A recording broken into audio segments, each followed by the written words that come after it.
Dito ko iniligay yung nakuha nating halaman. Siguro mga 1 to 2 days dito muna siya bago ko alisin. May paglalagyan ako niyan eh.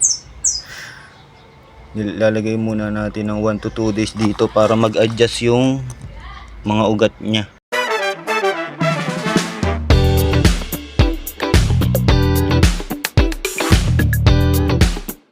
Yun oh. Good morning oh. May nakuha akong guys, tignan nyo nga kung alam nyo yung halaman na to.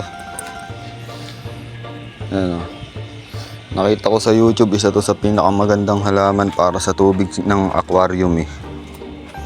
Ayan o, gumagapang. Nabubuhay to kahit saan, sa pader o kahit sa sobrang init, kaya nilang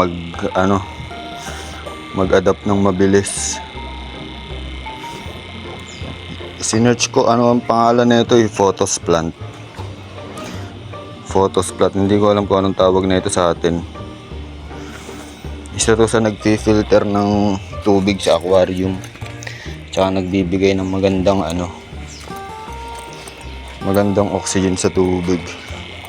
Isa rin sila sa naglilinis ng ammonia sa tubig, yung mga ugat na ito. Nakita ko. So, yun. Papakain lang ako saglit ng 1 week fry ko. 2 weeks na pala ito.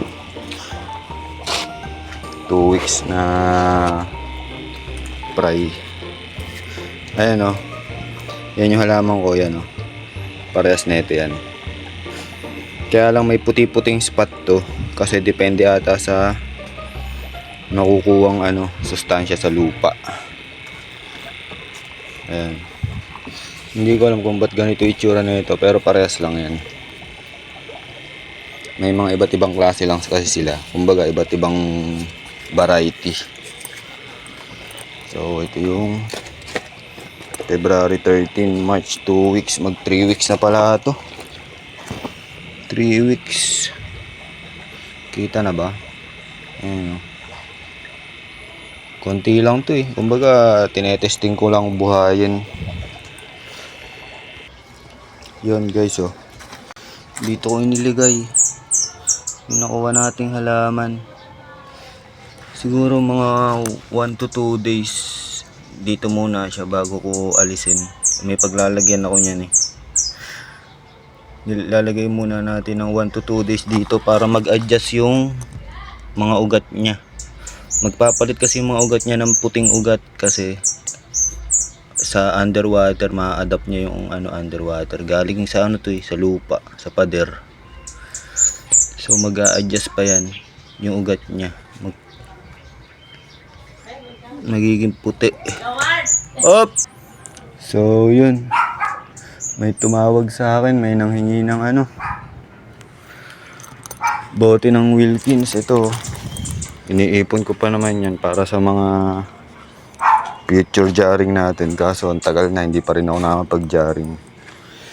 So yan yung plants natin. Ganyan din yung nakalagay ko dito eh. Ayan o. Ganyan din yan, parehas lang. Ang dami niyan kahit sa mga sa mga damo-damo pag may nakita kayong ganyan. Sa mga gilid-gilid ng bahay, sa mga pader, mga nakahalo sa mga halaman. Maraming ganyan. So ganyan ang bala ko na lang magparami, ganyang halaman. Para maganda. So yun. Papakain muna ako dito saglit. Nakalimutan ko palang itanong kung anong tawag sa atin nito yung halaman na to. Nakita ko sa YouTube, photos plant ang nakalagay sa ganito yung photos. As in photos talaga, yung spelling ng photos, ng picture. Yan. Hanggang dito na lang. Fish.